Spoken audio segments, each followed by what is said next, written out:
আল্লাহর সঙ্গে লড়াইতে পারবেন? লড়াই করে আল্লাহর সঙ্গে লড়াই করে কেউ পারে? কোনো কালে পারে? কিতাবে লেখছে যে ফেরাউন বলেছিল ওয়াহাজিল আনহার, এই নদীগুলি মিশরের এবারে ওবারে, আমি অনেকগুলা নদীতে ও দেশে চলছি কারণ ওখানে পড়তাম তো মিশরে আজহার ইউনিভার্সিটিতে। তো ওই নদীতে ফেরাউন বলে যে এই নদীগুলি সব আমার হুকুমে চলে, এই কথা বলেছিল। তো আল্লাহর ফেরেশতাগণ বললেন যে তুমি যদি অন্য কথা বলতা তাইলে তোমাকে অন্যভাবে আল্লাহ হয়তো মারতেন, কিন্তু তুমি বলেছো যে নদী তোমার হুকুমে চলে। তা নদী তোমার হুকুমে চলে না কার হুকুমে চলে, সেই জন্য আল্লাহ বললেন ওই নদীর পানির মধ্যে ডুবাইয়ে চুবাইয়ে ওরে মার্ডার করো, এবং ওর যারা সাপোর্ট করে তাদেরকে ওইভাবেই তাদের শেষ করো। তা সেই জন্য অসাধারণ সাঁতার জানতো ফেরাউন, অসাধারণ সাঁতার জানতো। কিন্তু সাঁতার জানলে কি হবে?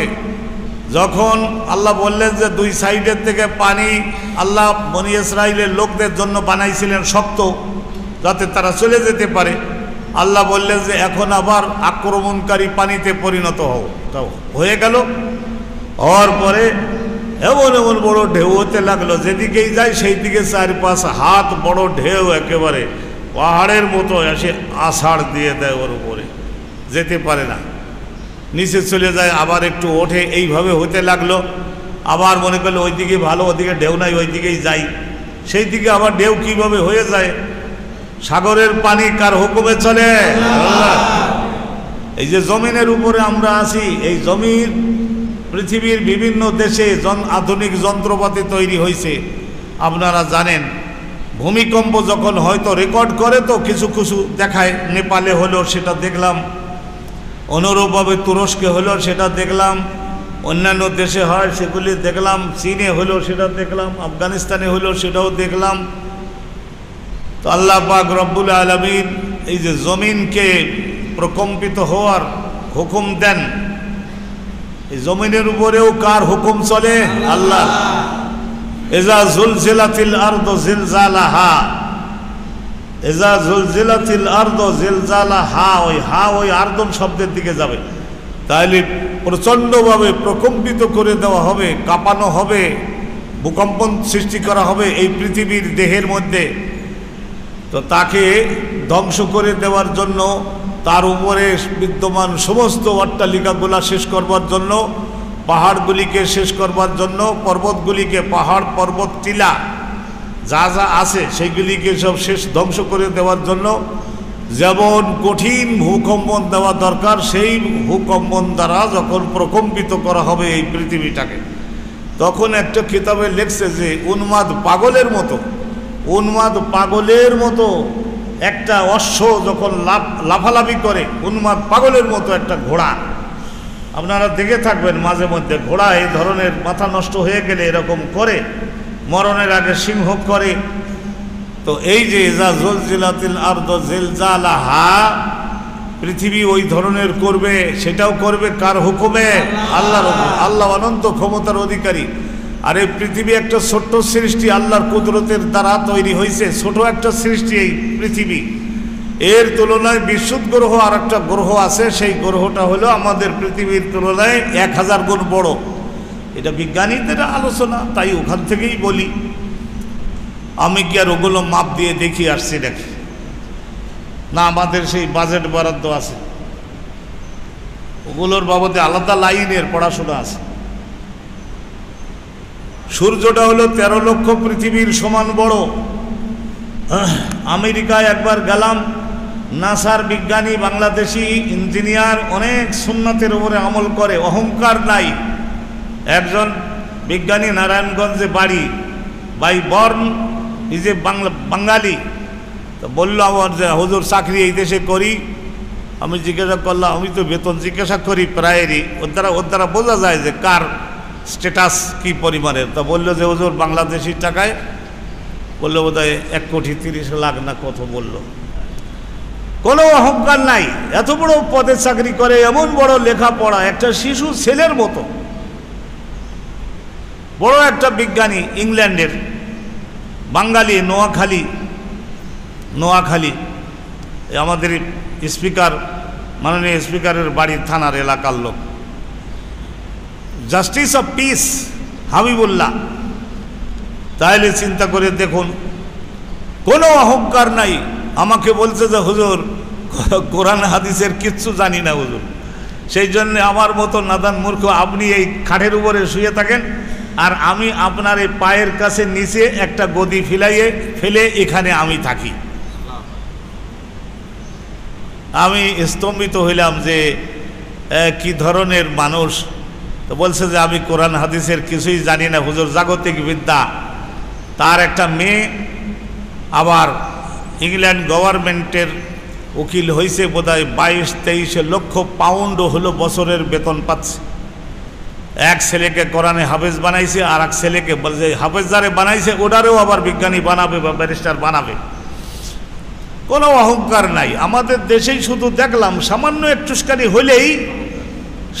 একটুখানি কোনো সাইডে যদি হয়েছে তাহলে আর চোখ মুখের দিকে তাকানোই যাবে না।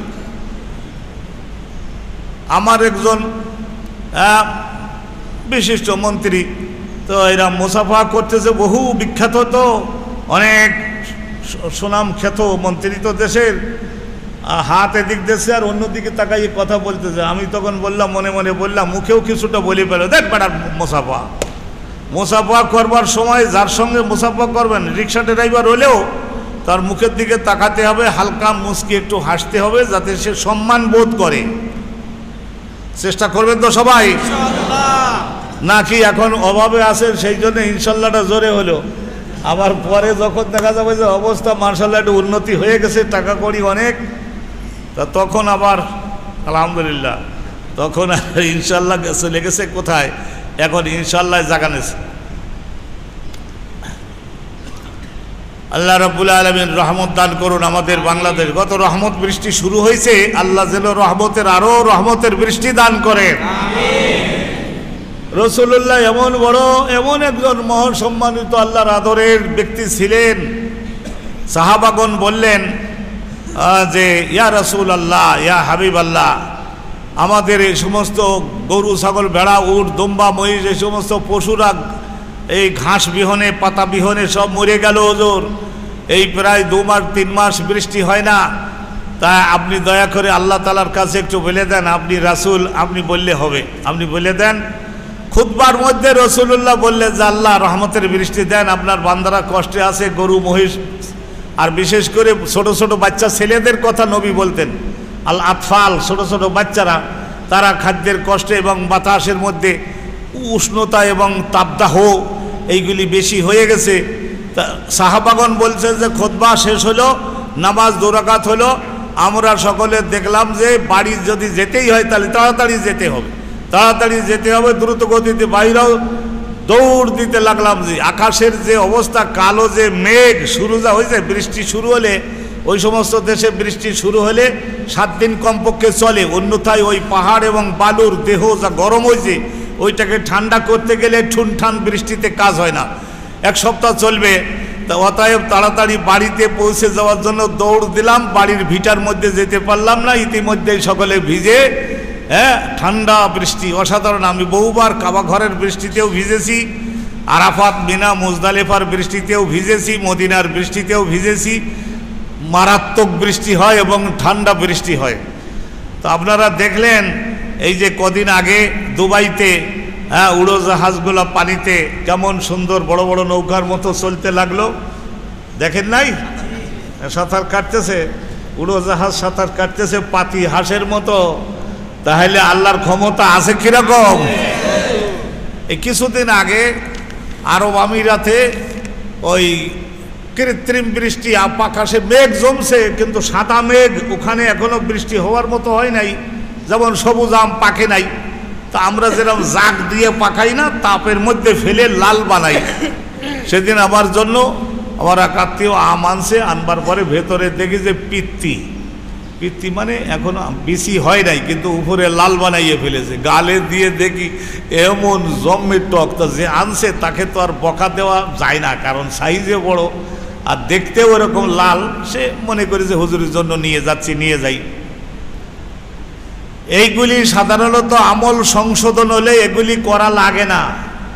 আল্লাহ রাব্বুল আলামিন সারা জীবন করেছেন না, আমাদের সকলের জন্য, বিগত যুগের মানুষদের জন্য আল্লাহ দয়া করে সব করে চলেছেন, আমরা এগুলি করতেছি। তো ওই যে কৃত্রিম বৃষ্টি নিল, সেইগুলি অনেকেই ব্যাখ্যা দিচ্ছে, পত্রপত্রিকায়ও দেখলাম, আর নেটে আজকাল সব ব্যাখ্যা পাওয়া যায়। তো ওইগুলির কারণে এইভাবে হচ্ছে। আল্লাহ রাব্বুল আলামিন আমাদেরকে রহমত দান করুন, আমিন। আর রহমান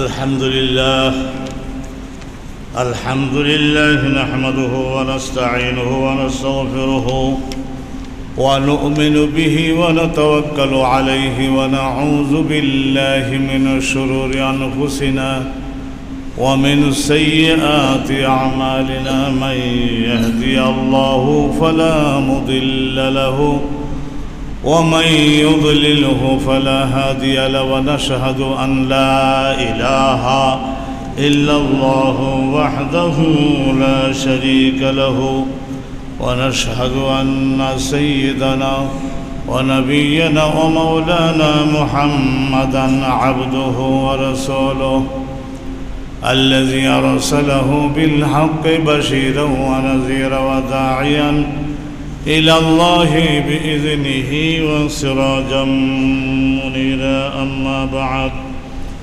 فقد قال الله جل جلاله عم نواله في القرآن المجيد وفي فرقانه الحميد أعوذ بالله من الشيطان الرجيم بسم الله الرحمن الرحيم الرحمن علم القرآن خلق الإنسان علمه البيان الشمس والقمر بحسبان والنجم والشجر يسجدان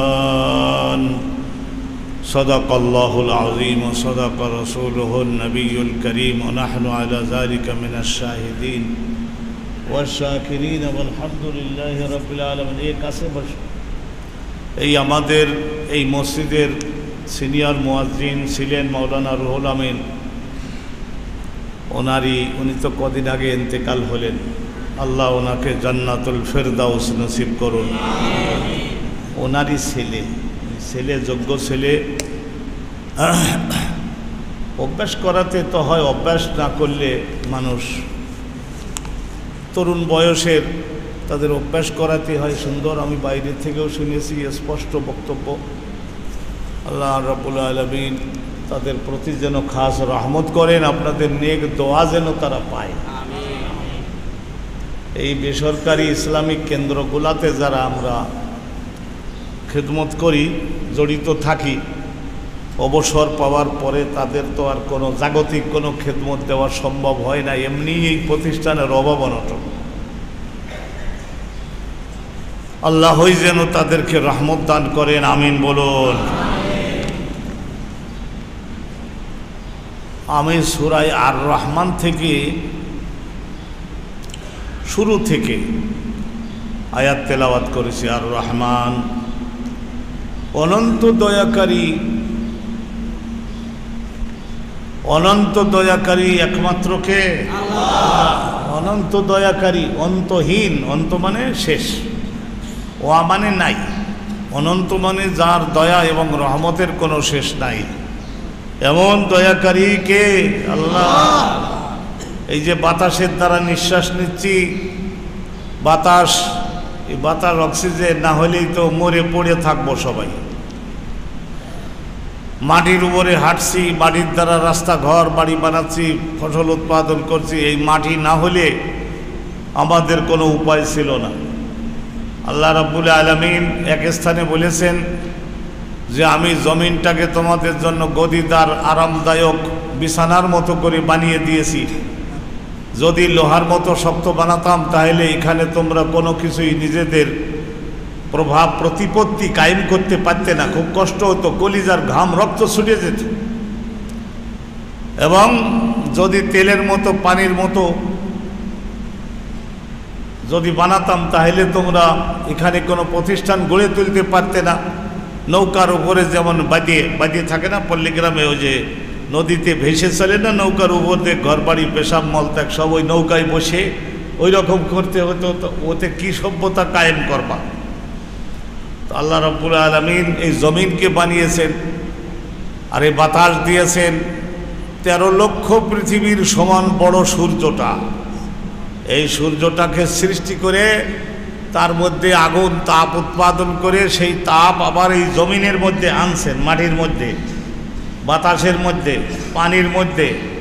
এই সব কিছুকে আবার ওই তাপের দ্বারা শুদ্ধ করতেছেন আল্লাহ। তো এই যে তাপ, আগুন, আর কি এই পানি বিহনে কীরকম কষ্ট হলো, কদিন পানি বিহনে কীরকম কষ্ট হলো, এখন কথা বলবে না। বৃষ্টির হাজার হাজার জায়গায় বৃষ্টির জন্য নামাজ পড়েছে না, চোখের পানি বর্ষণ করেছে না, আলহামদুলিল্লাহ। গতকালকের এখন স্বীকার হবে না, গতকালকের রাতে আল্লাহ রাব্বুল আলামিন দয়া করা শুরু করেছেন। আমি ভীষণ গরম, তো ওই গরমের মধ্যে ওই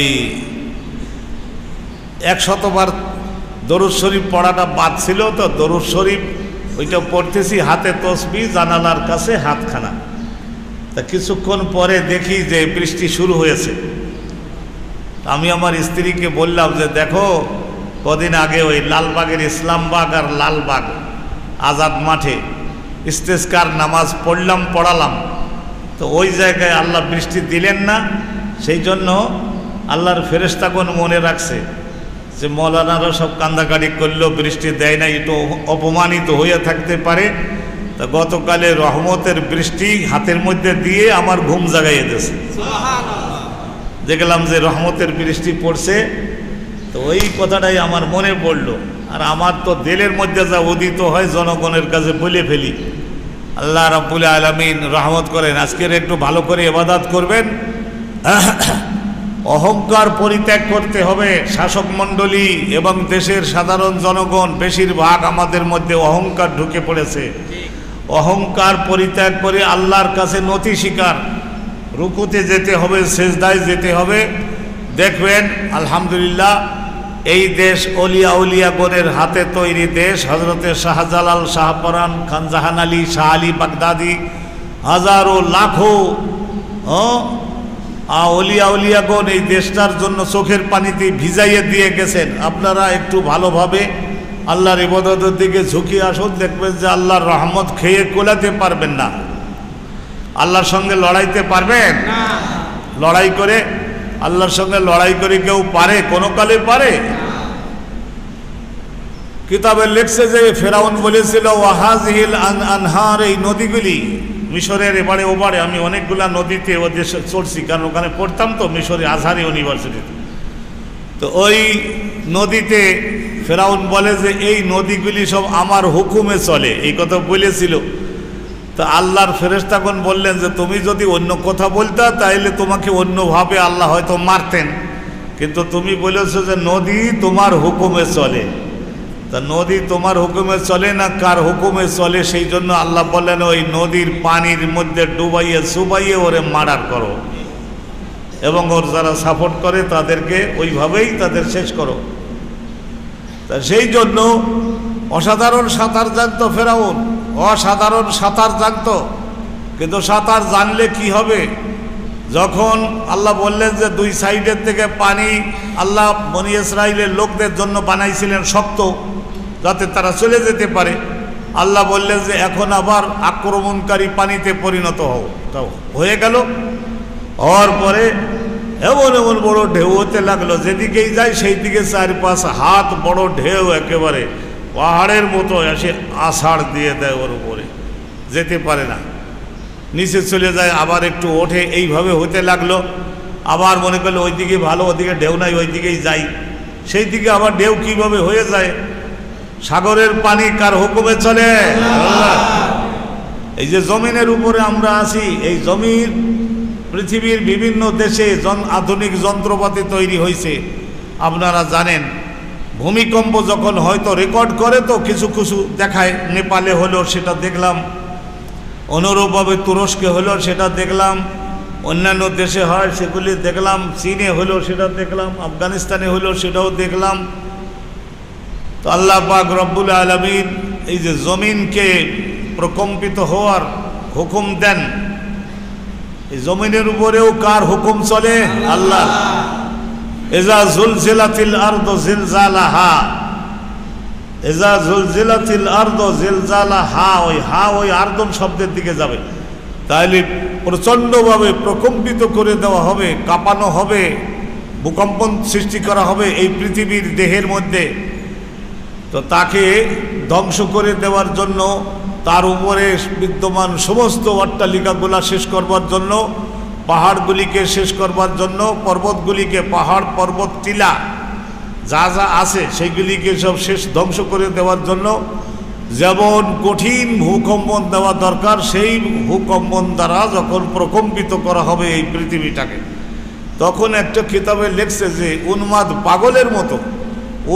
পাগলের মতো একটা অশ্ব যখন লাফালাফি করে, উন্মাদ পাগলের মতো একটা ঘোড়া, আপনারা দেখে থাকবেন মাঝে মধ্যে, ঘোড়া এই ধরনের মাথা নষ্ট হয়ে গেলে এরকম করে, মরণের আগে সিংহ করে।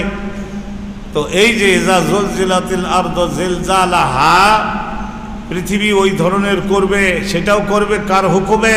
আল্লাহর হুকুমে। আল্লাহ অনন্ত ক্ষমতার অধিকারী। আর এই পৃথিবী একটা ছোট্ট সৃষ্টি, আল্লাহর কুদরতের দ্বারা তৈরি হয়েছে, ছোট একটা সৃষ্টি এই পৃথিবী। এর তুলনায় বিশুদ্ধ গ্রহ আর একটা গ্রহ আছে, সেই গ্রহটা হলো আমাদের পৃথিবীর তুলনায় 1000 গুণ বড়। এটা বিজ্ঞানীদের আলোচনা, তাই ওখান থেকেই বলি। আমি কি আর ওগুলো মাপ দিয়ে দেখিয়ে আসছি নাকি?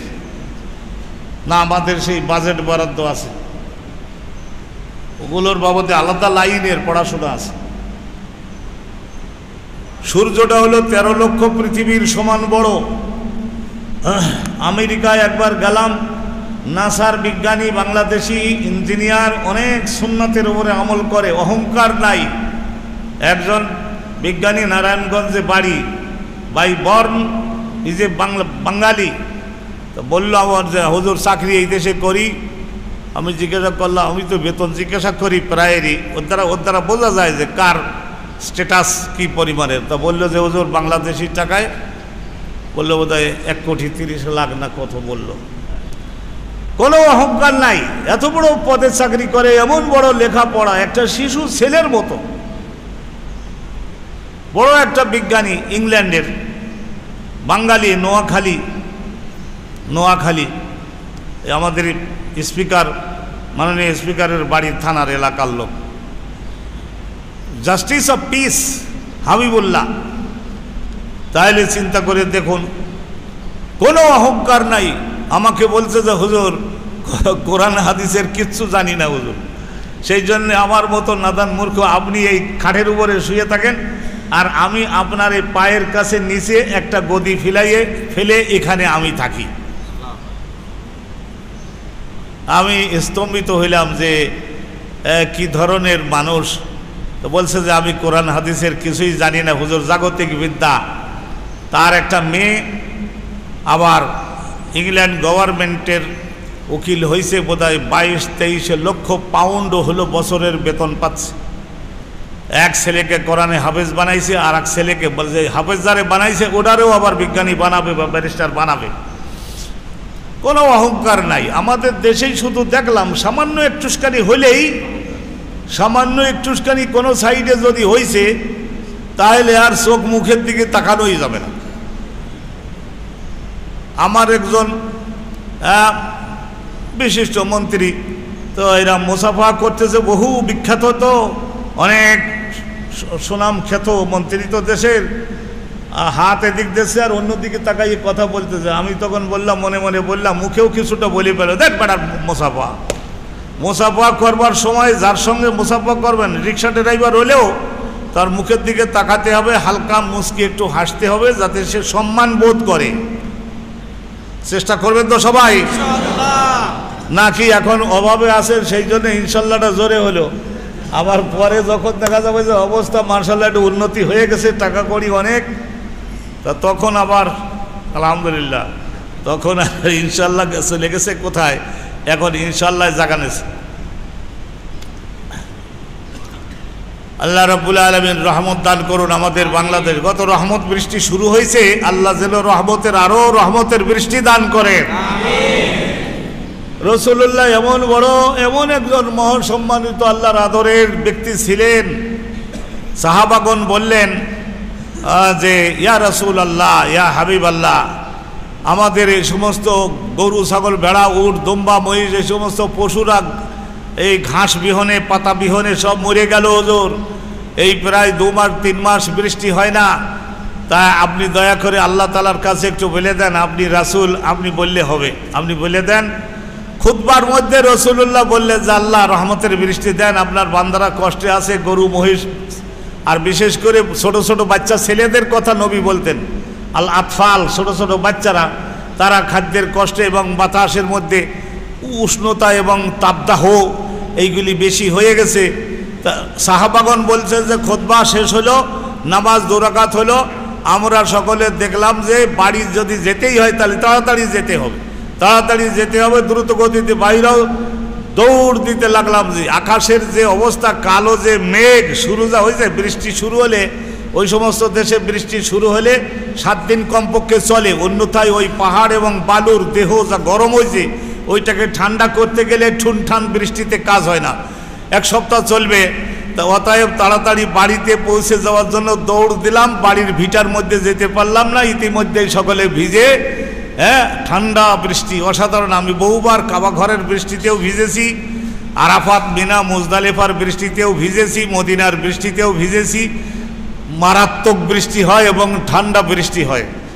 তো আপনারা দেখলেন এই যে কদিন আগে দুবাইতে উড়োজাহাজগুলো পানিতে কেমন সুন্দর বড় বড় নৌকার মতো চলতে লাগলো, দেখেন নাই?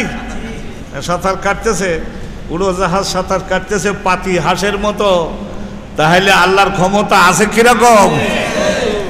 এই কিছুদিন আগে আরব আমিরাতে ওই কৃত্রিম বৃষ্টি, আকাশে মেঘ জমছে কিন্তু সাদা মেঘ, ওখানে এখনো বৃষ্টি হওয়ার মতো হয় নাই, যেমন সবুজ আম পাকে নাই। তা আমরা যেরকম জাগ দিয়ে পাকাই না, তাপের মধ্যে ফেলে লাল বানাই।